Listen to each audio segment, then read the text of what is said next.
बच्चों, आप क्रिकेट खेलते हैं? अगर खेलते नहीं भी होंगे तो दूसरों को खेलते ज़रूर देखा होगा, कभी टीवी पर, कभी मैदान पर।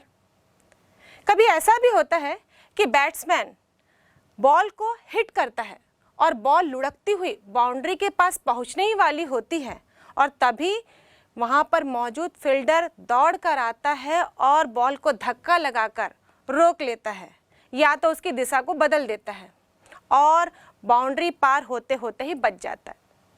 कभी ऐसा भी होता है कि बॉल लुढ़कते हुए आ रही है, वहाँ पर कोई फील्डर मौजूद नहीं है। हम सोचते हैं कि अब तो 4 रन मिल ही जाएंगे बैट्समैन को, पर वहाँ पर भी कभी ऐसा हो जाता है कि बॉल लुढ़कते लुढ़कते बाउंड्री के पास पहुँचते ही रुक जाती है और 4 रन नहीं मिल पाते। यानी कि हम यूँ कह सकते हैं कि उस खिलाड़ी के प्रयास से, उस खिलाड़ी के धक्के मारने से बॉल की अवस्था में परिवर्तन हो जाता है, या तो उसकी दिशा बदल जाती है या तो गतिशील बॉल रुक जाती है। ये बॉल बाउंड्री पर आकर कैसे रुक गई? यहाँ पर तो कोई खिलाड़ी नहीं था उस बॉल को रोकने के लिए। इसका मतलब यहाँ पर बॉल पे कोई धक्का नहीं लगा, बॉल पर कोई बल नहीं लगा। पर ऐसा नहीं है, यहाँ पर भी बॉल पर बल कार्य करता है और वो बल है घर्षण बल, जो कि इस एटमॉस्फेयर में, इस वातावरण में मौजूद हवा के द्वारा लग रहा था। यह मैदान की सतह के कारण उस बॉल पे लग रहा था। और दूसरा बल है गुरुत्वाकर्षण बल, जिसके कारण वो लुढ़कती हुई बॉल बाउंड्री में आते आते ही रुक गई। बच्चों, हमारे पास एक और उदाहरण है फुटबॉल का। यदि फुटबॉल गोल पोस्ट के पास रखी हो, वो फुटबॉल समय के साथ साथ अपनी स्थिति में परिवर्तन नहीं कर रही है, इसका मतलब वो फुटबॉल विराम अवस्था में है। अब मौका दिया जाता है खिलाड़ी को गोल करने का, तो खिलाड़ी क्या करता है? उस फुटबॉल को किक मारता है, यानी कि उस बॉल को धक्का लगाता है। धक्का लगाते ही जो बॉल विराम अवस्था में थी वो हवा में उड़ती हुई गोल पोस्ट की तरफ जाती है, यानी कि वो रुकी हुई विराम अवस्था की फुटबॉल अब गति करने लगती है। तो हम यूँ कह सकते हैं कि धक्का लगाने पर जो रुकी हुई बॉल थी वो चलने लगती है, या फिर जो क्रिकेट की गतिशील बॉल थी वो रुक भी सकती है। और यही कहलाता है बल। यानी कि बल एक बाह्य कारक है जिसके कारण किसी वस्तु की अवस्था में परिवर्तन किया जा सकता है। उसे गतिशील से विराम में लाया जा सकता है या विराम से उसे गतिशील बनाया जा सकता है। चलो एक और उदाहरण लेते हैं। आपके सामने रास्ते में एक बहुत बड़ा पत्थर है, यह चट्टान है। आप उसे हटाना चाहते हैं, तो यहाँ पर फिर आप उसे धक्का लगाएंगे, यानी कि आप बल का इस्तेमाल करेंगे। लेकिन इतने बड़े पत्थर को या चट्टान को केवल धक्का लगाने से क्या वो अपनी जगह से खिसक जाता है? क्या वो विराम अवस्था का चट्टान या पत्थर गतिशील हो जाता है? नहीं ना। मतलब उस समय बल का इस्तेमाल करके भी हम उस चट्टान के, उस पत्थर की विराम अवस्था को परिवर्तित नहीं कर सकते, उसे हटा नहीं पाते। तो अब हम बल से क्या समझ पा रहे हैं? इसका मतलब हम यूँ कह सकते हैं कि बल एक ऐसा बाह्य कारक है जो किसी भी वस्तु की अवस्था में या तो परिवर्तन कर देता है या फिर परिवर्तन करने का प्रयास करता है। जैसे कि हमने इन विभिन्न उदाहरणों में देखा, या तो बॉल गतिशील से विराम हो गई, विराम से गतिशील हो गई, या फिर वो बड़ा सा चट्टान अपने ही जगह पे ही था, विराम अवस्था में ही था। हमारे बल लगाने पर भी उसकी स्थिति में कोई परिवर्तन नहीं हुआ। बच्चों, इस बल को समझने के लिए आइए अब हम एक क्रियाकलाप करते हैं। बच्चों, आपके घरों में ज़मीन पर कभी पानी या तेल के गिरने से आप उसमें फिसल कर गिरे हैं? पक्का आप में से कोई ना कोई तो गिरा होगा, क्योंकि मैं भी गिरी हूँ। इसके अलावा जब हम सड़क पर चलते हैं या अपने घर पर चलते हैं और नदी के किनारे रेत पर चलना पड़े, तो क्या दोनों में आपने कोई अंतर महसूस किया है? या सड़क पर हम साइकिल चला रहे हो और सड़क पर रेत पड़ी हो, उस पर जब साइकिल चलाना पड़ता है तो लगता है मानो साइकिल कितनी भारी हो गई है, आगे बढ़ ही नहीं रही है। इन सभी घटनाओं के पीछे क्या कारण है? आप और हम ये जानते हैं कि कोई भी वस्तु जब गति करती है तो उसके अवरुद्ध में एक बल कार्य करता है, उस बल को हम घर्षण बल कहते हैं। लेकिन क्या सतहों की प्रकृति अलग अलग होने से वह भी घर्षण बल के मन को प्रभावित करती है? ये सवाल मुझे बहुत परेशान कर रहा है। पक्का आपको भी ये सवाल परेशान कर रहा होगा। क्यों ना इसके लिए हम एक प्रयोग करें। हम इसके लिए एक वस्तु को अलग अलग प्रकृति वाली सतहों पर डालकर देखेंगे और देखेंगे कि वस्तु जो दूरी तय कर रही है क्या उसके मान में कोई प्रभाव आ रहा है। तो चलिए इस प्रयोग को करते हैं। इस प्रयोग के लिए हम टेनिस बॉल को यूज करते हैं और इस टेनिस बॉल को हम, ये जो प्लेट आपके सामने है ये एक निश्चित ऊंचाई पर रखी गई है, इससे लुढ़का कर देखेंगे कि हमारी ये बॉल कितनी दूरी तय करेगी। पर उस दूरी का मापन भी करना होगा, जिसके लिए हमने यहाँ पर स्केलिंग कर रखी है। देखिए, यदि मैं इसे 0 फीट मान लूं तो 0 फीट से यहाँ पर 5 फीट, ये दूरी हमारी हुई 10 फीट, ये 15 और 20 फीट। 20 फीट तक की स्केलिंग हमने कर रखी है। अब हम इस टेनिस बॉल को लुढ़का कर देखेंगे। चलिए बच्चों, हम टेनिस बॉल को यहां से लुढ़का देते हैं। देखें ये कितनी दूरी तय करती है। देखें हमारी बॉल ने कितनी दूरी तय कर ली है। 5 फीट तो इसने क्रॉस कर लिया। 5 फीट से आगे ये कितनी बढ़ी है इसका भी मापन कर लेते हैं। 5 फीट के बाद ये आ रहा है 18 इंच। इसका मतलब 1.5 फीट और 5 फीट और 1.5 फीट, 6.5 फीट इस बॉल ने दूरी तय की है। बच्चों चलो अब हम इस सतह को थोड़ा चिकना कर लेते हैं। इसके लिए मेरे पास ये तेल है और ब्रश की सहायता से मैं सतह पर थोड़ा तेल लगाकर इसे चिकना कर लेती हूं। चलिए इस तेल लगी चिकनी सतह पर हम पुनः बॉल को लुढ़काते हैं और समान ढाल से हम इस बॉल को लुढ़का रहे हैं। देखिए तो बॉल ने कितनी दूरी तय की है। चलिए इसका पुनः मापन कर लें, क्योंकि पिछली बार से ये ज्यादा दूर दिखाई दे रही है। 5 फीट तो इसने क्रॉस कर दिया, आगे और कितनी बढ़ी है इसका मापन कर लिया जाए। हम देख रहे हैं कि ये 3 फीट और आगे है। इसका मतलब 5 फीट और 3 फीट, कुल 8 फीट बॉल ने दूरी तय की है। तो बच्चों अब हमने इस सतह पर थोड़ी सी रेत डाल दी है और सतह को रेतीला बना दिया है। इस पर बॉल को डालकर देखते हैं कि इसके द्वारा कितनी दूरी तय होती है। ढाल अभी भी हमारा समान ढाल है और हमने ये बॉल डाल दी। अरे ये तो यहीं पर आकर रुक गई है। चलिए इसका मापन कर लें कि इसने कितनी दूरी तय की है। इसके द्वारा ये देखिए केवल 2 फीट, 2 फीट की दूरी बॉल ने रेतीले सतह पर तय की। बच्चों हमने यह देखा कि अलग अलग प्रकृति वाली सतह पर बॉल ने अलग अलग दूरी तय की। जैसे कि जब सामान्य सतह पर बॉल लुढ़की तो 6.5 फीट, रेत पर केवल 2 फीट और चिकनी सतह होने पर बॉल द्वारा 8 फीट की दूरी तय की गई थी। तो अलग अलग सतहों पर बॉल द्वारा अलग अलग दूरी तय करने का कारण क्या था? इसके पीछे कारण यह है कि जब चिकनी सतह पर बॉल चल रही थी तो उस पर घर्षण बल कम लग रहा था, जिसके कारण बॉल ने अधिक दूरी तय की। परंतु रेतीली सतह पर घर्षण बल का मान अधिक था और बॉल द्वारा तय की गई दूरी भी कम हो गई थी। तो घर्षण बल का मान जो होता है वह सतहों की प्रकृति से प्रभावित होता है। तो बच्चों इस क्रियाकलाप से हमने जाना कि घर्षण बल का मान निर्भर करता है सतह पर जिस पर वस्तु चल रही है या गति कर रही है। अगर सतह खरदूरी हो तो घर्षण बल का मान अधिक होता है, यदि सतह चिकनी हो तो घर्षण बल का मान कम होता है। वैज्ञानिक गैलीलियो का भी यह मानना था कि यदि कोई सतह क्षैतिज है, समतल है और वो घर्षण रहित है, मतलब उसमें कोई घर्षण ना हो, कोई घर्षण बल कार्य ना करे, तो यदि उस पर कोई वस्तु गति कराई जाए तो वस्तु रुकेगी ही नहीं, वस्तु चलती ही रहेगी। और उसी सतह पर यदि कोई वस्तु विराम अवस्था में है तो वो विराम अवस्था में ही रहेगी। उनके अनुसार ये लुढ़कती हुई बॉल यदि रुक जा रही थी तो वहाँ पर मुख्य कारण था घर्षण बल। तो घर्षण की अनुपस्थिति में, जब घर्षण नहीं होगा, उस स्थिति में वस्तु की गति में कोई परिवर्तन नहीं होना चाहिए। अब इस बल के कॉन्सेप्ट को समझने के लिए एक और क्रियाकलाप करते हैं। हेलो बच्चों, आज हम संतुलित बल और असंतुलित बल का अध्ययन करेंगे।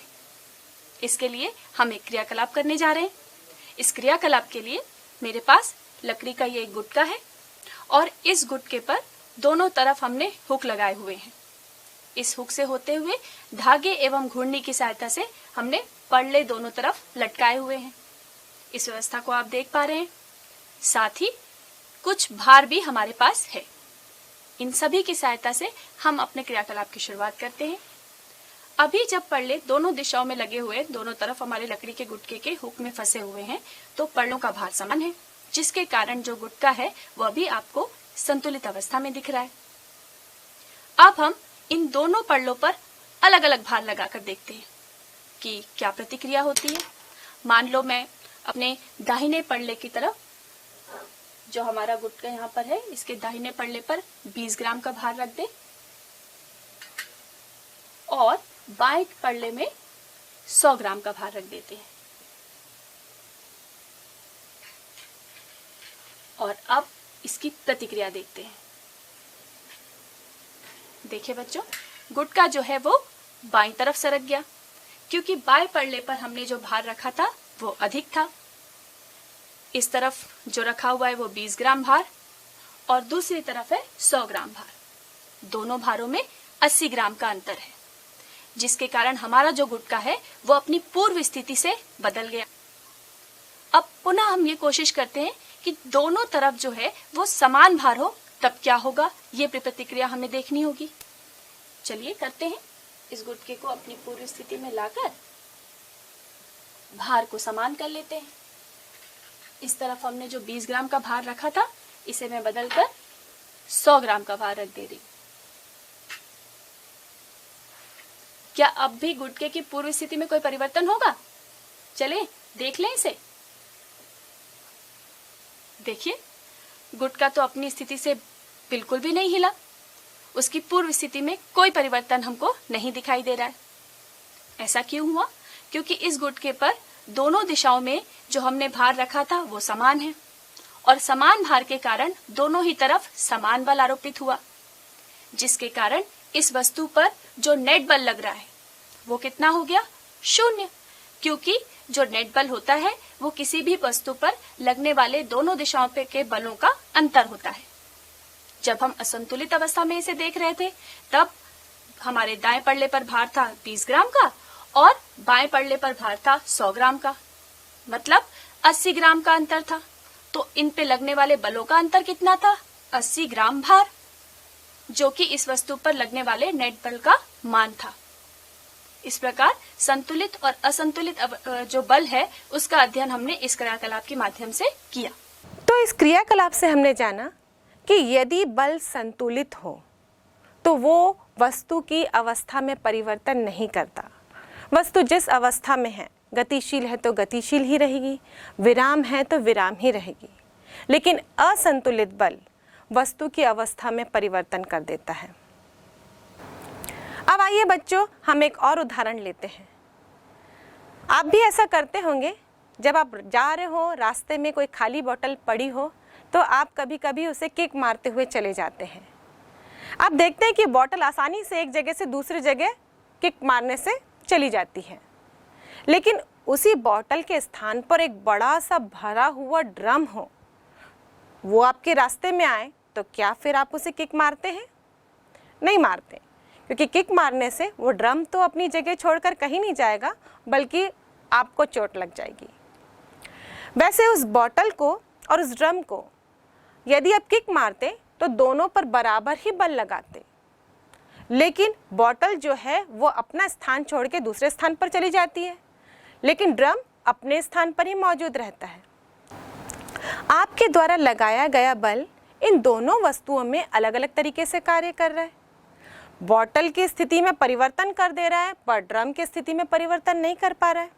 ऐसा क्यों? तो इसका जवाब सिंपल तौर पर दिया जाए तो यही है, बोतल हल्की थी और ड्रम भारी था। इसका मतलब बॉटल का द्रव्यमान कम है और उस ड्रम का द्रव्यमान अधिक है। वैसे ये दोनों ही वस्तुएं एक ही गुण को प्रदर्शित करती हैं। दोनों अपनी अवस्था में परिवर्तन नहीं करना चाहती, पर बॉटल हल्का होने के कारण अपनी स्थिति में परिवर्तन कर देता है, पर ड्रम भारी होने के कारण अपनी स्थिति में परिवर्तन नहीं कर पाता। और इस वस्तु के द्रव्यमान से जुड़े हुए इस गुण को हम कहते हैं जड़त्व, जिसके कारण वो अपनी अवस्था में परिवर्तन नहीं करना चाहता। जड़त्व शब्द जड़ से आया है। हम जानते हैं पेड़ की जड़ का क्या काम होता है। वो पेड़ को जमीन से टाइटली पकड़ के रखता है, पेड़ को इधर उधर हिलने नहीं देता। हम देखते हैं जिस पेड़ की जड़ बहुत मजबूत होती है वो आंधी तूफान हवा पानी में भी खड़ा रहता है। जिसकी जड़ कमज़ोर होती है वो आसानी से खींचकर निकाल दिया जाता है। तो यही जड़ शब्द से ही हम जड़त्व शब्द की उत्पत्ति करते हैं। और वस्तु का भी वह गुण जो उसके द्रव्यमान के कारण है, जिसके कारण वो अपनी अवस्था में परिवर्तन नहीं करना चाहता। वो गतिशील है तो गतिशील ही रहना चाहता है, वो विराम अवस्था में है तो विराम में ही रहना चाहता है। इस गुण को हम जड़त्व का नाम देते हैं।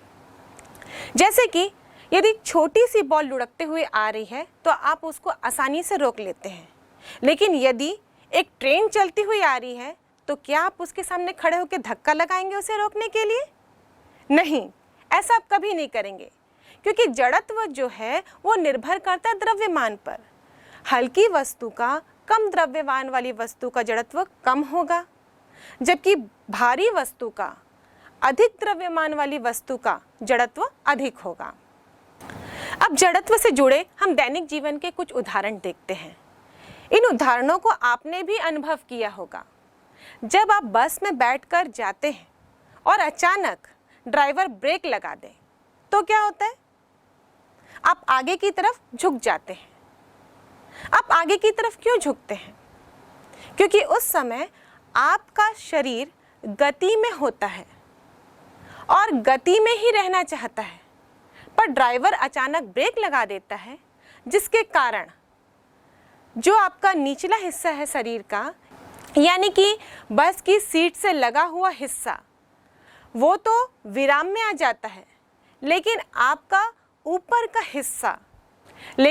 जो ऊपरी हिस्सा है धड़ से सर तक का, वो गतिशील ही रहना चाहता है। ऐसा इसलिए होता है क्योंकि जब आप बस में बैठ के गति कर रहे होते हैं, आप सीट पे बैठे हैं, तो कमर से नीचे का हिस्सा वो सीट के ज़रिए सपोर्ट में रहता है, और जब बस रुकती है तो वो उसके कारण विराम में आ जाता है। लेकिन कमर से ऊपर का हिस्सा वो सीट से अलग रहता है, इसीलिए वो गतिशील ही रहना चाहता है। और जब ड्राइवर अचानक ब्रेक लगाता है तो वह हिस्सा सामने की ओर आ जाता है, इसलिए आप सामने की ओर झुक जाते हैं। इसकी विपरीत प्रक्रिया भी होती है। यदि आप किसी गाड़ी में बैठे हैं और अचानक ही गाड़ी तेज़ रफ्तार पकड़ ले, उस समय आप किस तरफ झुकते हैं? उस समय आप आगे की तरफ नहीं बल्कि पीछे की तरफ झुकते हैं। ऐसा इसलिए होता है, जनरली आपने बाइक में या साइकिल में बैठकर अनुभव किया होगा, क्योंकि उस समय सीट में पीछे टिकने के लिए कुछ नहीं होता। आपका जो कमर से नीचे का हिस्सा है वो सीट की सहायता से गाड़ी से जुड़ा हुआ होता है, और जब गाड़ी आगे चलना चालू होती है तो नीचे का हिस्सा तो गतिशील हो जाता है, लेकिन ऊपर का हिस्सा जो बिना सपोर्ट के है वो अभी भी विराम में ही रहना चाहता है, और इसलिए जब गाड़ी आगे की ओर बढ़ती है तो झटका पीछे की ओर लगता है। बच्चों, अब एक और उदाहरण लेते हैं। आप प्लेटफॉर्म पे खड़े हो और कभी आपने देखा होगा कि कुछ लोग ट्रेन रुकने से पहले ही उतरने की कोशिश करते हैं। जब वो ट्रेन से उतरते हैं तो वो प्लेटफॉर्म में कुछ दूर दौड़ते हैं, ट्रेन की ही दिशा में। ऐसा क्यों करते हैं?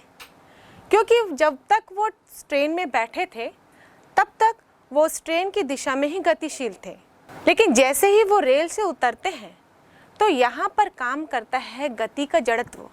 उनका शरीर गति में ही रहना चाहता है, और यदि उस समय व्यक्ति खड़ा हो जाए तो वो खड़ा नहीं रह सकता, बल्कि वो प्लेटफॉर्म में ही गिर जाएगा। इसलिए उसे कुछ दूर तक ट्रेन की दिशा में ही दौड़ना पड़ता है।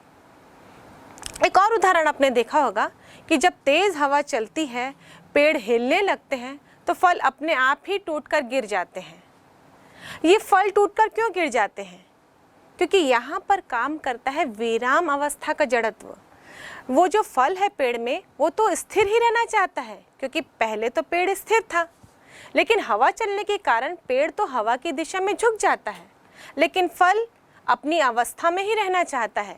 वो पेड़ के साथ साथ गति नहीं करना चाहता, इसलिए वो अपनी जगह में रहता है, पेड़ झुक जाती है। इसका मतलब फल जो है वो पेड़ से टूटकर नीचे गिर जाता है। तो इस प्रकार हम देखें तो हमारे दैनिक जीवन में जड़त्व के कई उदाहरण होंगे। न्यूटन ने किसी वस्तु की गति को अच्छे से समझने के लिए 3 नियम बनाए। गति का जो पहला नियम है वो जड़त्व से संबंधित है, इसलिए हम इसे जड़त्व के नियम के नाम से भी जानते हैं। और इस गति के पहले नियम के अनुसार यदि कोई वस्तु विराम अवस्था में है तो विराम अवस्था में ही रहेगी। यदि कोई वस्तु गतिशील अवस्था में है तो वो उसी दिशा में ही गति करते रहेगी जब तक उसमें कोई असंतुलित बल ना लगाया जाए, क्योंकि हम जानते हैं कि संतुलित बल तो अवस्था में परिवर्तन नहीं कर सकता। तो यहाँ पर हमने कैसा बल लगाया है? असंतुलित बल। तो असंतुलित बल को इस्तेमाल करके किसी वस्तु में लगाकर उसकी गतिशील अवस्था को विराम में या विराम अवस्था को गतिशील अवस्था में परिवर्तित किया जा सकता है। बच्चों, यदि आपको एक टेबल टेनिस वाली बॉल दी गई है और कहा जा रहा है उस बॉल को नीचे गिराएं अपने पैरों पर, तो आप आसानी से उसे गिरा देंगे, क्योंकि आपको मालूम है कि उस बॉल के गिरने से आपको चोट नहीं लगेगी। लेकिन उस टेबल टेनिस वाली बॉल की जगह आपको एक शॉट पुट दे दिया जाए, यानी कि लोहे की बॉल जिसको इस्तेमाल किया जाता है थ्रो के लिए, उसको आपको अपने पैरों पर गिराने को कहा जाए तो निश्चित ही आप उसको कभी नहीं गिराएंगे।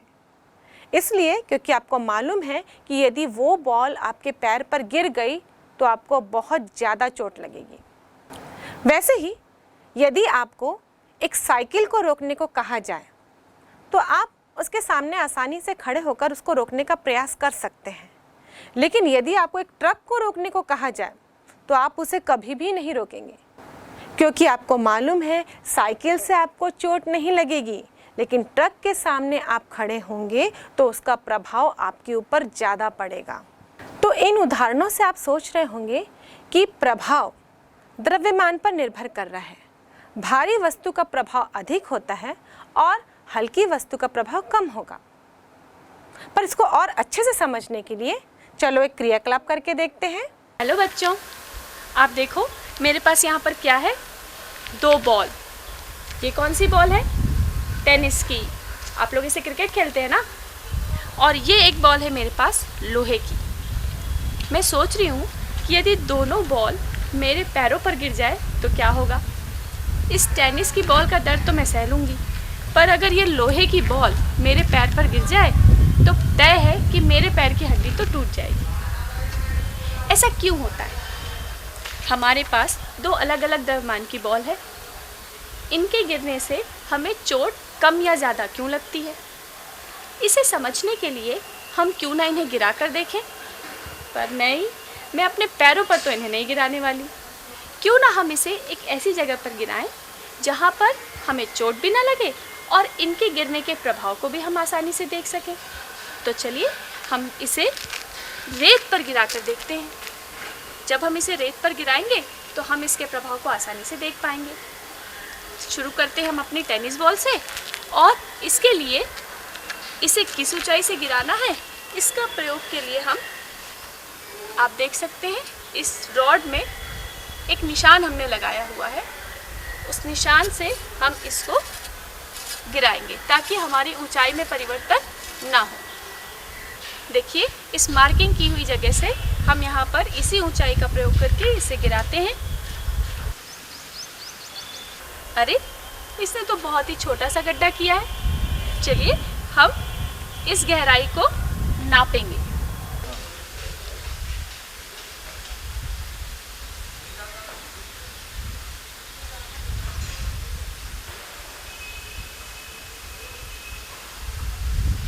तो चलो बच्चों, अब इसी प्रक्रिया को हम इस लोहे की बॉल के साथ करते हैं। ओ माय गॉड, देखो तो ये कितनी भारी है। चलिए देखते हैं इसका क्या प्रभाव पड़ता है। इसके लिए भी हम इस छड़ की सहायता लेंगे और उसी प्रकार यहाँ पर इसे रख देते हैं। ये मार्किंग की हुई जगह, इसी समान ऊंचाई से हम इस लोहे की बॉल को भी गिराते हैं।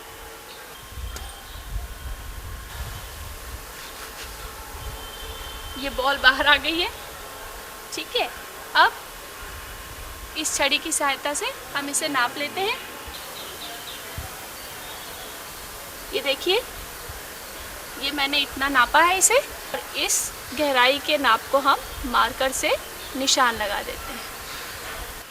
तो बच्चों, अभी हमने दो अलग अलग भार की बॉल को रेत पर गिराकर देखा और रेत पर बनने वाली गहराइयों को नापा भी। टेनिस की बॉल से हमें जो गहराई प्राप्त हुई थी उसकी मार्किंग हमने यहाँ कर रखी है, और लोहे की बॉल से हमें इतनी गहराई प्राप्त हुई थी। इसे हम स्केल से नाप कर देख लेते हैं और इस अंतर को समझ पाएंगे। लोहे की बॉल से हमें रेत पर जो गहराई प्राप्त हुई थी उसका स्केल में हम मापन कर रहे हैं, तो हमें मिल रहा है 9.7 सेंटीमीटर। इसके बाद अब हम नाप लेते हैं जो कि हमें टेनिस की बॉल के थ्रू प्राप्त हुआ था। टेनिस की बॉल के थ्रू हमें प्राप्त हुआ है 2.5 सेंटीमीटर। तो बच्चों, हमने यह देखा कि दोनों बॉल में से जिसका भार अधिक था उसका रेत में हमें गड्ढा भी अधिक बड़ा प्राप्त हुआ। ऐसा क्यों होता है? क्योंकि किसी भी वस्तु का द्रव्यमान जो होता है वो उसके संवेग को प्रभावित करता है। जिस वस्तु का द्रव्यमान अधिक होता है उसका संवेग भी अधिक मिलता है, इसलिए हमें अधिक भार वाली बॉल से रेत में अधिक बड़ा गड्ढा प्राप्त हुआ था। तो बच्चों, हमने देखा कि जब हमने अलग अलग द्रव्यमान की दो वस्तुओं को समान ऊंचाई से रेत पर गिराया तो उसका प्रभाव अलग अलग था। हमें रेत पर अलग अलग गहराई के गड्ढे प्राप्त हुए, जिसका कारण उनके संवेगों में परिवर्तन था। चलिए, अब हम इस प्रक्रिया को एक ही वस्तु को लेकर करते हैं, लेकिन इस बार हम उसकी ऊंचाई अलग अलग लेंगे। हम इसे अलग अलग ऊंचाइयों से रेत पर गिराएंगे, क्योंकि अब वस्तु एक ही होने के कारण हमारा द्रव्यमान समान रहेगा। इसे हम फिर से इस तरीके से देखिए, हमने यहाँ दो जगह मार्किंग की हुई है, एक मार्किंग यहाँ पर और एक यहाँ पर। एक बार हम इस बॉल को इस ऊंचाई से गिराएंगे और दूसरी बार इस ऊंचाई से, और उसका मापन कर लेंगे। देखते हैं, सर्वप्रथम मैं इसे इस ऊंचाई से गिरा रही हूँ। चलिए, बिल्कुल पहले की तरह हमें यहाँ पर भी बहुत बड़ा गड्ढा प्राप्त हुआ है और ये बॉल आधी धंस गई है। इसे निकाल लेते हैं। और अब हम पिछली प्रक्रिया की जैसे इस छड़ी का उपयोग करके इसमें मार्किंग कर लेंगे। देखिए, इस गड्ढे को मुझे इसकी इतनी गहराई प्राप्त हुई है और इसे मैं इस मार्कर की सहायता से निशान लगा दे रही हूँ। ठीक है, अब इसे हम स्केल से देख लेते हैं कि हमें कितना गहरा जो गड्ढा है वो प्राप्त हुआ है। तो पहली ऊंचाई से जो हमने डाला उसमें हमें गड्ढे की गहराई मिल रही है 8.7 सेंटीमीटर। अब इस प्रक्रिया को दूसरी बार करेंगे और अब की बार हम जो ऊंचाई लेंगे वो ऊंचाई होगी इसी पाइप में। ये जो मार्किंग हमने की हुई है, ये इससे हम इस बॉल को फिर से गिराएंगे। अब दूसरी जगह पे कर लेते हैं इसको। इस ऊंचाई से मैं इसे गिरा रही हूँ। देखो, आप देख सकते हो कि इस बार बॉल उतनी अंदर रेत में नहीं गई जितनी कि पिछले बार गई थी। इसका मतलब हमें जो गड्ढा इस बार प्राप्त हुआ है वो पहले की तुलना में थोड़ा कम गहरा है। चलिए, इसका भी हम मापन करेंगे। पहले बॉल को हम यहाँ से निकाल लेते हैं और अपनी छड़ी का उपयोग हम फिर से करते हैं।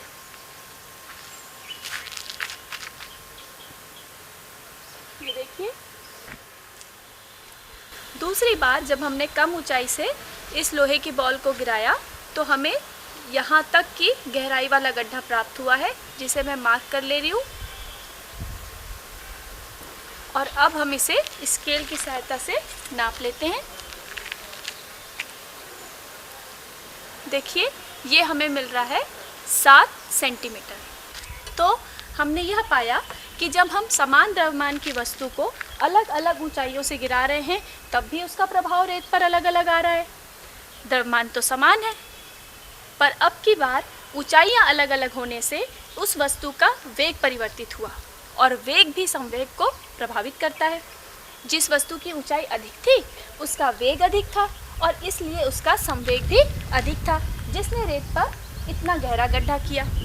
और दूसरी बार जब हमने ऊंचाई कम की तो उसका वेग भी कम था, जिसके कारण हमें संवेग भी उसका कम होने के कारण रेत पर जो गड्ढा था वो पहले गड्ढे की तुलना में कम गहरा प्राप्त हुआ। तो हम देख सकते हैं कि किन्हीं दो वस्तुओं का जब हम संवेग की बात करते हैं तो उसका द्रव्यमान और उसका वेग दोनों ही उसके संवेग को प्रभावित करता है, और इसलिए संवेग जो होता है वो हमें द्रव्यमान और वेग के गुणनफल से प्राप्त होता है। तो बच्चों, इस क्रियाकलाप से हमने जाना किसी भी वस्तु का प्रभाव उसके द्रव्यमान पर तो निर्भर करता ही है, साथ ही उसके वेग पर भी निर्भर करता है। तो चलो इसको हम एक और उदाहरण से समझने की कोशिश करते हैं, जहां पर एक कार है और एक ट्रेलर है। कार का द्रव्यमान कम है और इस ट्रेलर का द्रव्यमान अधिक है। अब ये कार गति करते हुए आकर इस ट्रेलर को टक्कर मारने वाली है। हम ये सोच रहे होंगे कि कार का ज़्यादा नुकसान होगा, ट्रेलर का कम नुकसान होगा तो यही। लेकिन हम देखते हैं वेग बढ़ाते जाने पर इस दुर्घटना का क्या प्रभाव होगा, किस में ज़्यादा नुकसान होगा और कितना नुकसान हो सकता है। अलग अलग स्पीड में जब हम कार को टक्कर मारते हुए देखते हैं, जब स्पीड कम थी तो नुकसान कार का ही हुआ, इस बड़े से ट्रेलर पर ज़्यादा प्रभाव नहीं पड़ा। जैसे जैसे हम स्पीड बढ़ाते गए, इस कार के वेग को बढ़ाते गए, हम देख रहे हैं कि प्रभाव बढ़ते जा रहा है। हालांकि कार का द्रव्यमान कम ही है, लेकिन उसके वेग को बढ़ाते जाने पर हम देख रहे हैं कि उसका प्रभाव बढ़ते जा रहा है, और उसका प्रभाव इतना घातक भी हो सकता है, ये तो मैंने भी नहीं सोचा था। इसका मतलब किसी भी वस्तु का प्रभाव वो दो कारकों पे निर्भर करता है। पहला तो उसके द्रव्यमान पर और दूसरा उसके वेग पर, और द्रव्यमान और वेग के गुणनफल को हम कहते हैं संवेग। बच्चों, हम जानते हैं कि वेग एक सदिश राशि है, तो संवेग भी एक सदिश राशि है। इस संवेग का मात्रक क्या होगा? तो आइए सूत्र देखते हैं। संवेग को हम दर्शाते हैं P से, द्रव्यमान को m से और वेग को v से दर्शाते हैं। तो P बराबर होगा m इंटू v। द्रव्यमान का मात्रक होता है kg और वेग का मात्रक होता है मीटर प्रति सेकंड। तो इस प्रकार संवेग का ऐसा ही मात्रक होगा kg मीटर प्रति सेकंड। बच्चों, मान लीजिए आपके पास खराब बैटरी वाली कार है। ये खराब बैटरी वाली कार आसानी से स्टार्ट नहीं होती। कभी कभी तो इसको स्टार्ट करने के लिए धक्का लगाना पड़ता है। कुछ समय तक हम इसको धक्का लगाते हैं, तब ये बैटरी वाली कार स्टार्ट होती है, यानी कि इसके संवेग में परिवर्तन होता है। तो हम यूँ कह सकते हैं कि संवेग में परिवर्तन वो समय पर भी निर्भर करता है। आपने बल तो लगाया, लेकिन कितने समय के लिए लगाया, उस पर यह संवेग में परिवर्तन निर्भर कर रहा है। और यही गति के दूसरे नियम का आधार है। गति के दूसरे नियम के अनुसार संवेग परिवर्तन की दर समानुपाती होती है असंतुलित बल के। यानी कि हमने जो असंतुलित बल लगाया, जो उस बैटरी वाली कार में गति उत्पन्न कर सक रहा था, वहाँ पर संवेग यानी कि वेग में जो परिवर्तन हो रहा है, निश्चित रूप से यहाँ पर देखा जाए तो बैटरी वाली कार के द्रव्यमान में परिवर्तन नहीं होगा, उसके वेग में ही परिवर्तन होगा। तो यहाँ पर जो उसके वेग में परिवर्तन हो रहा है, जिसके कारण उसके संवेग में परिवर्तन हो रहा है, वो निर्भर कर रहा था समय पर। तो इसके आधार पर ही हम न्यूटन की गति का दूसरा नियम देते हैं, और उसके आधार पर न्यूटन की गति के दूसरा नियम इस प्रकार लिखा जाता है। जो असंतुलित बल है वो समानुपाती होता है संवेग परिवर्तन के दर के। मान लीजिए उस बैटरी वाली कार का t1 समय पे जो संवेग था वो p1 है और t2 समय पर संवेग p2 है। तो उस असंतुलित बल के लगाने से उसके संवेग में समय के साथ साथ परिवर्तन हुआ। तो न्यूटन की गति के दूसरे नियम के अनुसार हम इस प्रकार लिख सकते हैं, F समानुपाती है P2 minus P1 upon T2 minus T1। ये P2 माइनस P1 ये संवेग में परिवर्तन बता रहा है और T2 माइनस T1 ये समय अंतराल, मतलब समय के साथ साथ ये संवेग में परिवर्तन को दर्शा रहे हैं। तो यहाँ पर हम लिख सकते हैं F समानुपाती है delta P upon delta T के। जब हम समानुपाती का साइन हटाते हैं, बराबर का चिन्ह लगाते हैं, तो यहाँ पर एक समानुपातिक नियतांक लगाएंगे जिसको हम K से दर्शा रहे हैं। तो F बराबर K delta P upon delta T। यदि मैं K का मान 1 लिखूं, वैसे ऐसा ही मात्रक जब हम इस्तेमाल करते हैं तो K का मान 1 ही लिखा जाता है। तो यहाँ पर F बराबर हो जाएगा delta P upon delta T। अब हम संवेग का सूत्र जानते हैं। संवेग बराबर होता है द्रव्यमान इंटू वेग। तो संवेग में परिवर्तन होगा, यानी कि यहाँ पर उसके द्रव्यमान में परिवर्तन नहीं हो रहा है, परिवर्तन किस में हो रहा है? वेग में। तो यहाँ हम लिखेंगे F बराबर m delta V upon delta T। और ये जो वेग में परिवर्तन की दर है ये कहलाती है त्वरण। तो यहाँ से हम इस सूत्र को लिख सकते हैं F equal to m into A. और ये सूत्र न्यूटन की गति के दूसरे नियम का गणितीय रूप है, जिसको हम शब्दों में परिभाषित किए थे। संवेग परिवर्तन की दर समानुपाती होती है असंतुलित बल के, उसको हम गणितीय रूप में लिख सकते हैं F equal to m into A. 3 kilogram द्रव्यमान वाली वस्तु पर क्रियाशील नित्य बल 25 सेकंड में उसके वेग को 2 मीटर प्रति सेकंड से बढ़ाकर 3.5 मीटर प्रति सेकंड कर देता है, तो लगाया गया बल का परिमाण ज्ञात करें। इस प्रश्न में हमें जो दिया गया है पहले उसे लिख लेते हैं। प्रश्न के अनुसार वस्तु का द्रव्यमान m बराबर 3 kg है। वस्तु का प्रारंभिक वेग यानी कि u बराबर 2 मीटर प्रति सेकंड है। वस्तु का अंतिम वेग v बराबर 3.5 मीटर प्रति सेकंड है और बल लगने का समय t बराबर 25 सेकंड है और हमें ज्ञात करना है बल। हम जानते हैं बल बराबर P2 minus P1 upon T। ये गति के द्वितीय नियम से हमने लिखा है और यहाँ पर हम P2 के जगह लिख सकते हैं m इंटू V और P1 के जगह लिखेंगे m इंटू U, क्योंकि P2 अंतिम संवेग है और P1 प्रारंभिक संवेग। इसलिए अब फॉर्मूला हो जाएगा F बराबर mv minus mu upon T। F बराबर mv minus u upon T। अब यहाँ पर सारे दिए गए मान को हम रखते हैं सूत्र में।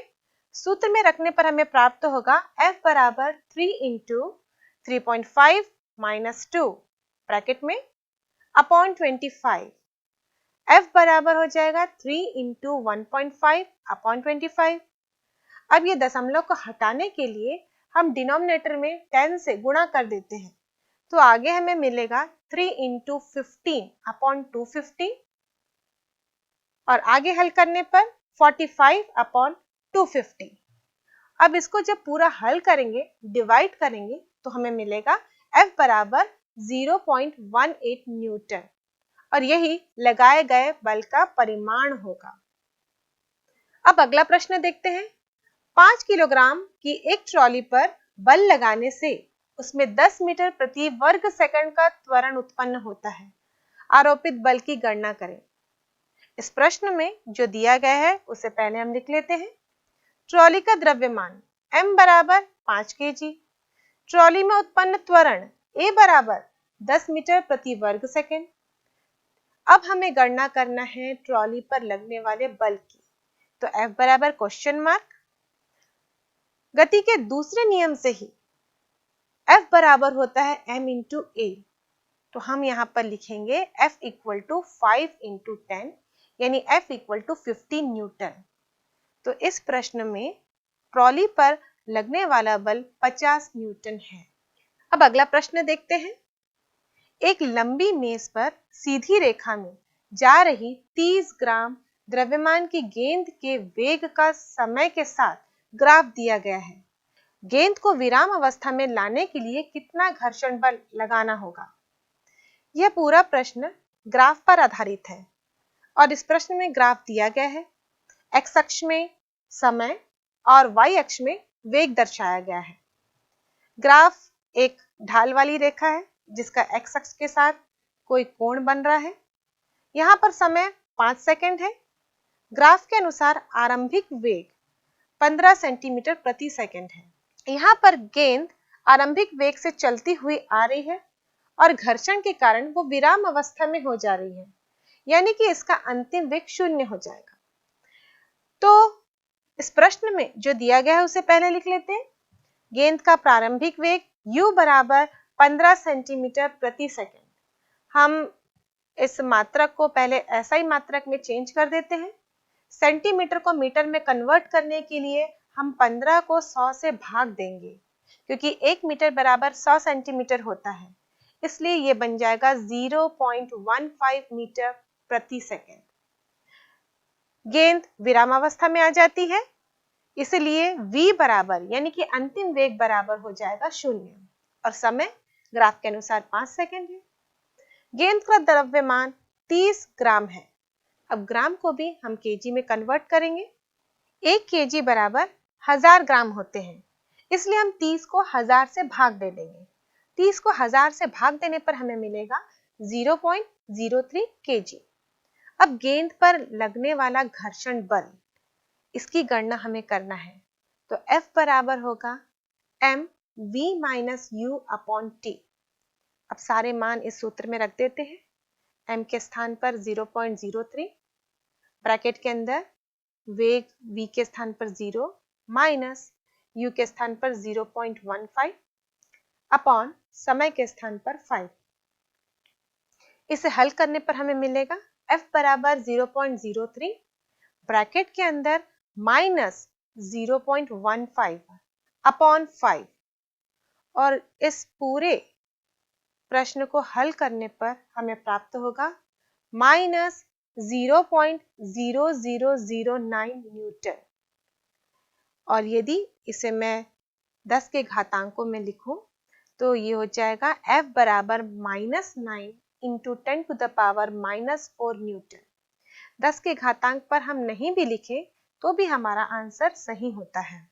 ये जो ऋणात्मक चिन्ह हमने लगाया है वो यह बताता है कि गेंद की प्रारंभिक गति के विपरीत दिशा में घर्षण बल कार्य कर रहा है, और विपरीत दिशा के लिए हम सदैव ही माइनस चिन्ह का, ऋणात्मक चिन्ह का इस्तेमाल करते हैं।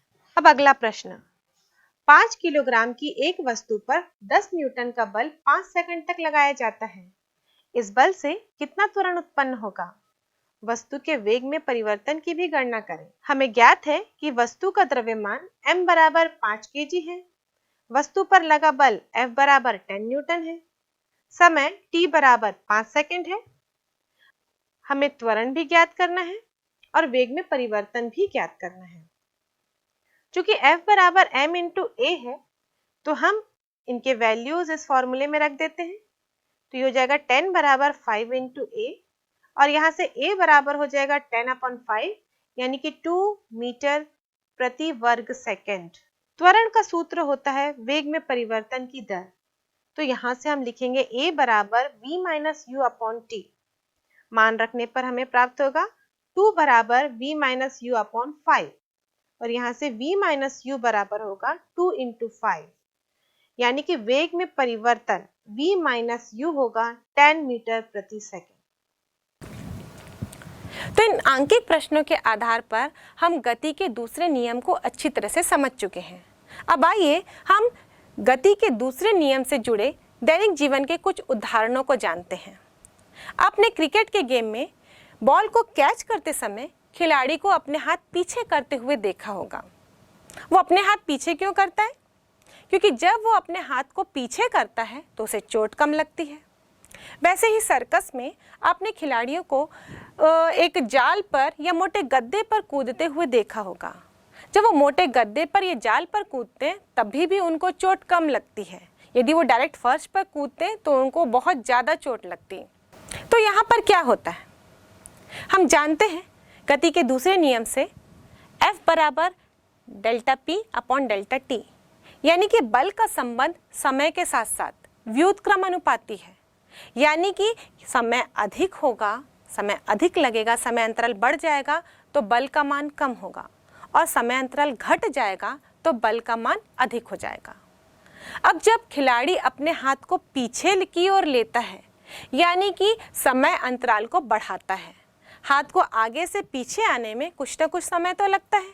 तो जब ये समय अंतराल बढ़ जाता है तो उसके कारण ये जो F है, ये बल है, उसका प्रभाव कम हो जाता है, और बल का प्रभाव कम होगा तो चोट कम लगेगी।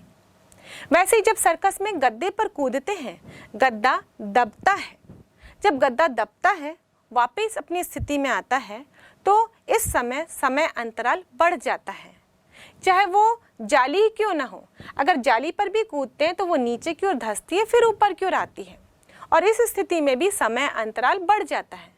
और जब समय अंतराल बढ़ जाएगा तो इस बल का प्रभाव कम हो जाएगा, जिसके कारण खिलाड़ी को चोट कम लगती है। तो विभिन्न उदाहरणों के जरिए हमने गति के पहले नियम और दूसरे नियम को समझने की कोशिश की, और यह भी जाना कि ये दोनों ही नियम एक वस्तु पर लागू होते हैं। लेकिन गति का जो तीसरा नियम है वो दो वस्तुओं पर लागू होता है। दो ऐसी वस्तुएं जो आपस में परस्पर क्रिया कर रही हो, जिनके बीच में कोई संबंध हो। परस्पर क्रिया का क्या तात्पर्य है? मतलब यदि एक वस्तु दूसरे पे बल लगा रही हो तो दूसरा वस्तु भी पहले पे बल लगा रहा होगा। अब इसको अच्छे से समझने के लिए हम एक क्रियाकलाप करके देखते हैं। गति के तीसरे नियम को समझने के लिए चलिए बच्चों हम एक क्रियाकलाप करते हैं। इस क्रियाकलाप के लिए मेरे पास दो स्प्रिंग बैलेंस है। इस दोनों स्प्रिंग बैलेंस को हम A और B का नाम दे देते हैं, और अपने क्रियाकलाप को हम इस स्प्रिंग बैलेंस A से शुरू करते हैं। इसके लिए इस स्प्रिंग बैलेंस को इस प्रकार से हम रखेंगे और इस पर हम बल लगाएंगे। देखिए बच्चों, आपको स्प्रिंग बैलेंस में कितना बल दिखाई दे रहा है? 1 न्यूटन का बल हमें दिख रहा है। ठीक है, तो चलिए अब हम अपने इस दूसरे स्प्रिंग बैलेंस B को भी इस स्प्रिंग बैलेंस में जोड़ देते हैं।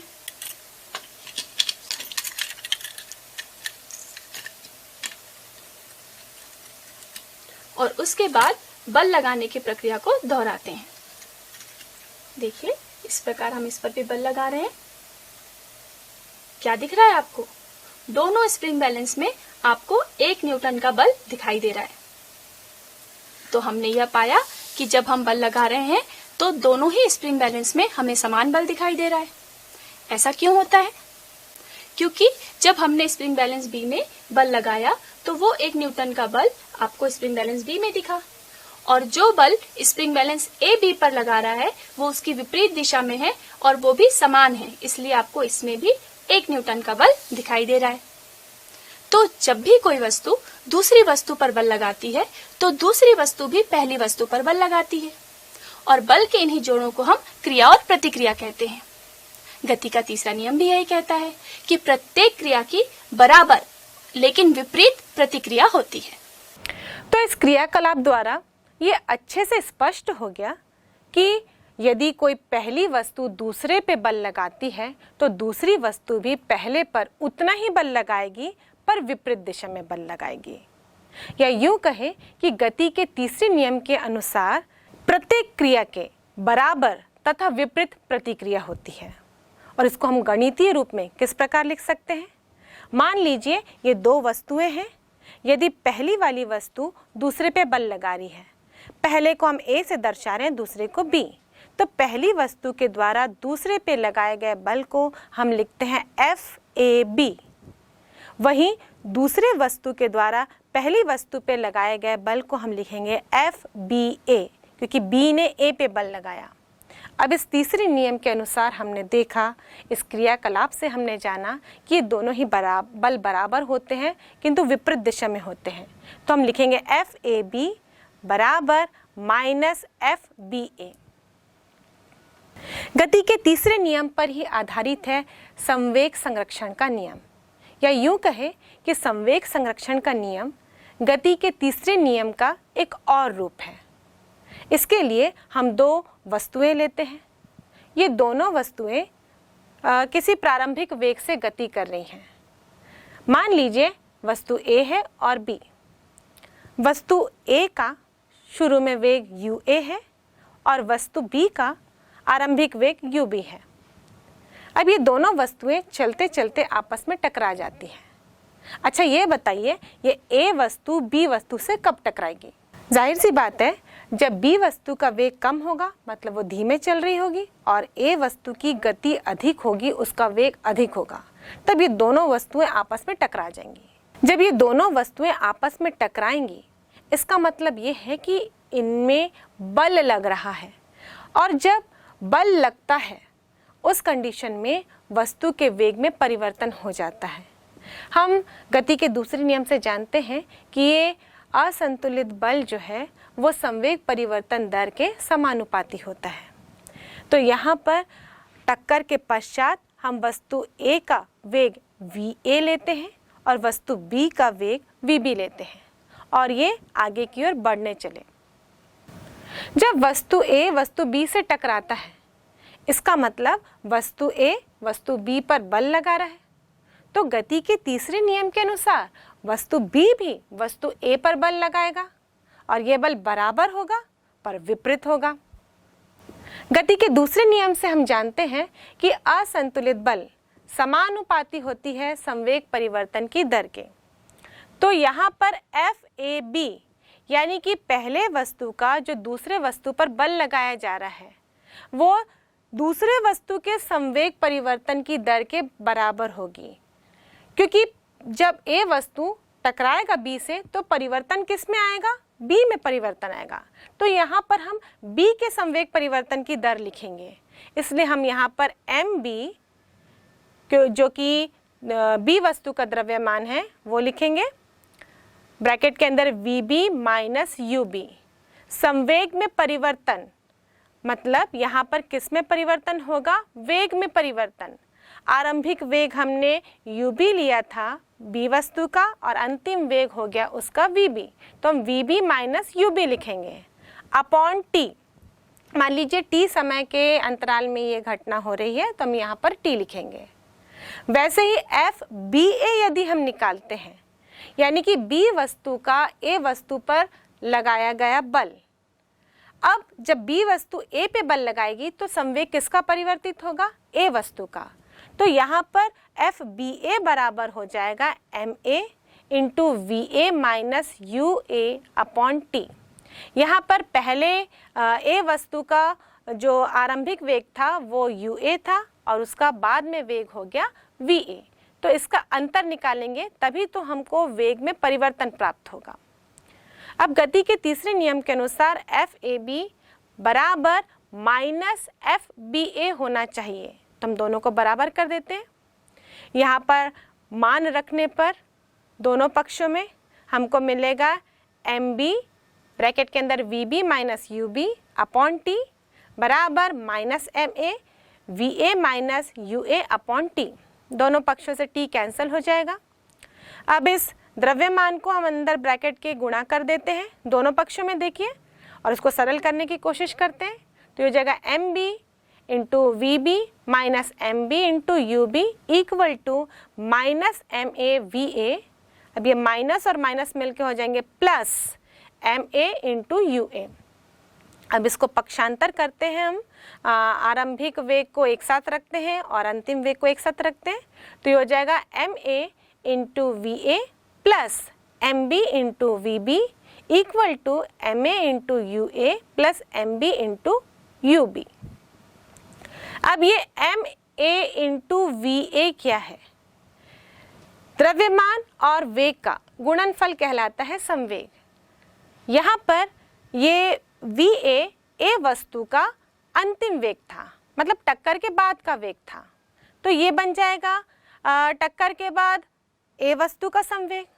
वैसे ही M B into V B ये बन जाएगा टक्कर के बाद बी वस्तु का संवेग। और यहाँ हम राइट हैंड साइड में देखें तो M A into U A ये टक्कर के पहले वस्तु ए का संवेग है और M B into U B ये टक्कर से पहले बी वस्तु का संवेग है। तो इस समीकरण से स्पष्ट है कि यदि दोनों वस्तुओं के संवेग को हम जोड़ रहे हैं टक्कर से पहले और टक्कर के बाद, तो ये दोनों ही बराबर हैं। इस समीकरण को देख के हम यह निष्कर्ष निकालते हैं कि असंतुलित बल की अनुपस्थिति में दो वस्तु के टकराने से पहले जो कुल संवेग था वो दो वस्तु के टकराने के बाद कुल संवेग के बराबर होगा। यानी कि संवेग में परिवर्तन नहीं हो रहा है। टक्कर से पहले कुल संवेग टक्कर के बाद कुल संवेग के बराबर है। यानी कि यहाँ पर संवेग संरक्षित है, सुरक्षित है, और यही संवेग संरक्षण का नियम है। असंतुलित बल के अनुपस्थिति में टक्कर से पहले कुल संवेग बराबर होता है टक्कर के बाद कुल संवेग के। तो आइए इसको समझने के लिए हम एक और क्रियाकलाप करते हैं। बच्चों, आपने टीवी में रॉकेट के प्रक्षेपण को देखा होगा। आपने देखा होगा कि रॉकेट को अंतरिक्ष में छोड़ा जाता है। आप जानते हैं ये कैसे संभव होता है? इसी बात को समझने के लिए हम एक क्रियाकलाप करने जा रहे हैं। इस क्रियाकलाप के लिए हमें जिन चीजों की आवश्यकता होगी वो है एक बलून और एक धागा जिसे हमने इस सिरे से उस सिरे तक फंसा रखा है, और ये स्ट्रॉ भी इस तरीके से इसमें हमने डालकर रखी हुई है। चलिए क्रियाकलाप की शुरुआत हम इस बलून को फुलाकर करते हैं।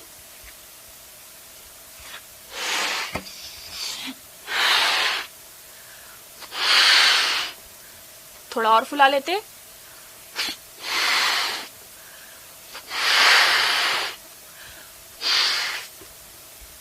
ठीक है, इतना चलते हैं।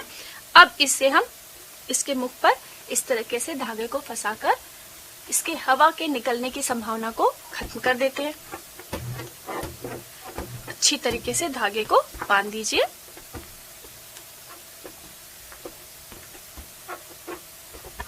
और इस बलून को अब हम जो स्ट्रॉ हमने धागे में फंसा रखी है उसमें लगाते हैं। इसके लिए हम सेलो टेप की मदद ले सकते हैं। इस सेलो टेप के सहायता से इस तरीके से इसे फंसा दीजिए। ठीक है, चलिए अब हमें करना क्या है? अब धीरे धीरे हम इस धागे को खोल देते हैं और फिर आपको देखना है कि हमें क्या दिखता है।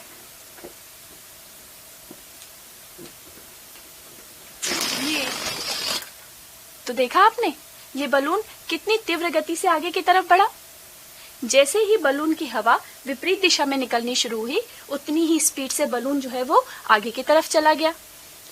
यही संवेग संरक्षण का नियम है। जिस संवेग में परिवर्तन के साथ हवा जो थी वो बलून से पीछे की ओर निकल रही थी, उसी स्पीड से बलून जो है हमारा आगे की तरफ चला गया।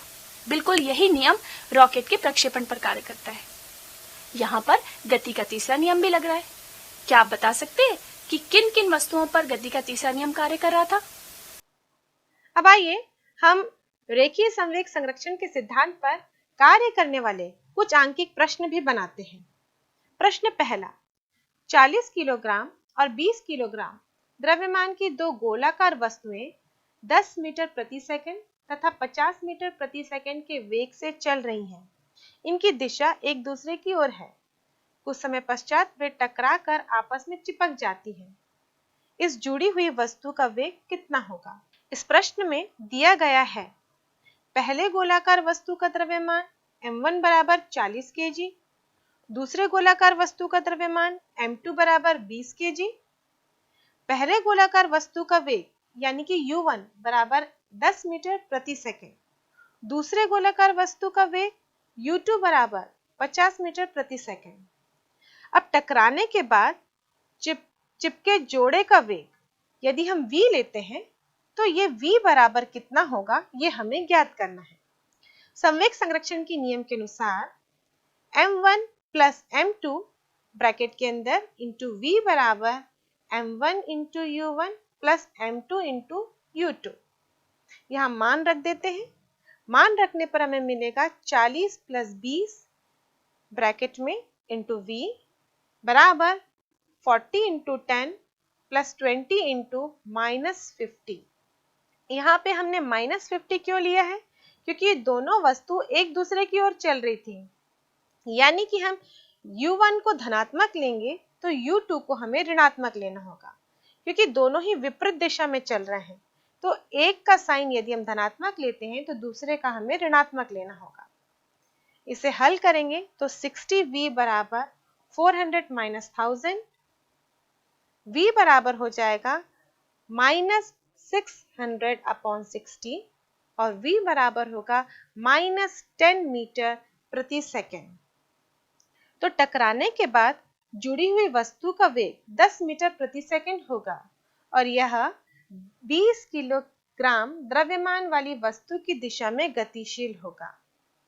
क्योंकि 20 किलोग्राम वाली वस्तु का वेग ज्यादा था, यानी कि 50 मीटर प्रति सेकेंड था, और ये उसी के वेग से ही, यानी कि उसी वेग की दिशा में ही गतिशील होगा। अगला प्रश्न, 2 किलोग्राम की एक बंदूक से 20 ग्राम की गोली 100 मीटर प्रति सेकंड के क्षैतिज वेग से छोड़ी जाती है। बंदूक के पीछे हटने का वेग ज्ञात करें। इस प्रश्न में दिया गया है बंदूक का द्रव्यमान m1 बराबर 2 kg, बंदूक का प्रारंभिक वेग u1 बराबर 0, क्योंकि बंदूक और गोली शुरुआत में तो दोनों ही स्थिर अवस्था में है। गोली का द्रव्यमान m2 बराबर 20 ग्राम, 20 ग्राम को हम केजी में कन्वर्ट करने के लिए इसे 1000 से भाग दे देते हैं, तो ये हो जाएगा 0.02 kg। गोली का प्रारंभिक वेग u2 बराबर 0। अब बंदूक का अंतिम वेग v1 से दर्शाते हैं, इसे हमें ज्ञात करना है। गोली का वेग प्रश्न में दिया गया है, यानी कि v2 बराबर 100 मीटर प्रति सेकंड। अब संवेग संरक्षण के नियम से m1v1 प्लस m2v2 बराबर m1u1 प्लस m2u2। अब इस सूत्र में हम सब मान रख देते हैं, तो हमें प्राप्त होगा 2 into v1 plus 0.02 into 100 equal to 20 into 0 plus 0.020 into 0। इसे हल करने पर हमें मिलेगा 2v1 प्लस 2 बराबर 0, क्योंकि 0 से गुणा करने पर यह राइट हैंड साइड 0 हो जाएगा। यहाँ से हमें मिलेगा 2v1 बराबर -2 और v1 बराबर -1 मीटर प्रति सेकंड। अतः बंदूक 1 मीटर प्रति सेकंड वेग से पीछे की ओर हटेगी। यहाँ पर माइनस चिन्ह, यहाँ पर ऋणात्मक चिन्ह इसी बात का घोतक है कि बंदूक की दिशा गोली की विपरीत दिशा होगी, इसलिए बंदूक पीछे की ओर हटेगी। अभी हमने संवेग संरक्षण के नियम को इस गुब्बारे वाले क्रियाकलाप और इस आंकिक प्रश्न के द्वारा समझने की कोशिश की। आइए अब हम अपने दैनिक जीवन में अपने आसपास में संवेग संरक्षण के नियम के कुछ और उदाहरण देखते हैं। बच्चों, आपने शिकारी को शिकार करते हुए देखा है। जब वो बंदूक की ट्रिगर दबाता है, गोली तो आगे की ओर निकलती है, पर उस शिकारी को पीछे की ओर झटका लगता है। ये बंदूक से गोली का आगे निकलना और बंदूक का पीछे आना, ये रेखीय संवेग संरक्षण के सिद्धांत पर ही आधारित है। एक्चुअली ये गोली और ये बंदूक दोनों मिलकर एक सिस्टम, निकाय का निर्माण करते हैं। यानी कि ये दो अलग अलग वस्तुएं हैं जो एक दूसरे से परस्पर क्रिया करते हैं। ट्रिगर दबाने से पहले ये गोली स्थिर अवस्था में रहती है और बंदूक भी स्थिर अवस्था में रहता है। यानी कि गोली और बंदूक दोनों का वेग 0 होता है, और यदि हम इन दोनों के संवेग का योग लें तो वो भी 0 होगा। और रेखीय संवेग संरक्षण के सिद्धांत पर हम देखें तो फायरिंग से पहले गोली और बंदूक के इस सिस्टम का कुल संवेग फायरिंग के बाद के कुल संवेग के बराबर होना चाहिए। तो फायरिंग से पहले संवेग 0 है। अब जैसे ही ट्रिगर दबाया जाएगा, गोली तो वेग से आगे की ओर बढ़ेगी, अब संवेग तभी शून्य होगा जब बंदूक पीछे की ओर गति करेगा, यानी गोली के विपरीत दिशा में। संवेग द्रव्यमान और वेग का गुणनफल होता है, यानी कि संवेग में द्रव्यमान का भी महत्व होता है। यदि गोली और बंदूक दोनों समान भार के होते, दोनों का द्रव्यमान बराबर होता, तो जितनी वेग से गोली आगे बढ़ रही होती उतने ही वेग से बंदूक पीछे की ओर बढ़ता। अब सोचिए, बंदूक उतने ही वेग से पीछे की ओर बढ़ता तो शिकारी को कितना जोर से झटका लगता। ये तो वही बात हो जाती, शिकारी शिकार करने आया था और खुद ही शिकार होके चला जाता। इसीलिए ही बंदूक का वजन बहुत अधिक होता है। बंदूक को बहुत भारी बनाया जाता है ताकि उसके आधार पर हम बंदूक के पीछे आने वाले वेग को कंट्रोल कर सकें, कम कर सकें। बच्चों, आपने टीवी में रॉकेट लॉन्चिंग देखा होगा। रॉकेट अपने पोजीशन पे रेडी रहता है, काउंटडाउन शुरू होती है 10, 9, 8, 7 और उस रॉकेट में से ढेर सारी गैस बाहर की ओर निकलती है और रॉकेट फिर ऊपर की ओर उड़ने लगता है।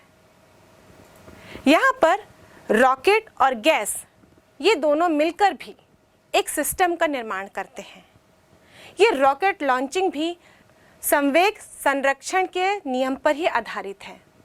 इस रॉकेट में ईंधन होता है जिसके दहन के कारण गैस इस रॉकेट के एक छोटी सी जेट नली से बाहर निकलती है और उसका वेग बहुत अधिक होता है। तो जितने ही वेग से ये गैस इस रॉकेट से बाहर की ओर निकलेगी, नीचे की ओर निकलेगी, उतने ही वेग से ये रॉकेट ऊपर की ओर उड़ने का प्रयास करेगा, यानी कि रॉकेट को ऊपर उड़ने के लिए एक बल प्रदान करेगा जिसे हम प्रणोद के नाम से जानते हैं। इस प्रकार हम कह सकते हैं कि रॉकेट नोदन भी संवेग संरक्षण के नियम पर ही आधारित है। बच्चों, जब भीषण आग लग जाती है जिसको कंट्रोल करना मुश्किल होता है, उस समय हम दमकल को बुलाते हैं। दमकल के कर्मचारी एक मोटे पाइप की सहायता से उस आग को बुझाने की कोशिश करते हैं। इस मोटे पाइप में से तीव्र गति से पानी बाहर की ओर आता है। आपने देखा होगा कि उस दमकल के कर्मचारियों द्वारा उस पाइप को संभालना इतना आसान नहीं होता और ये घटना भी संवेग संरक्षण के नियम पर ही आधारित है।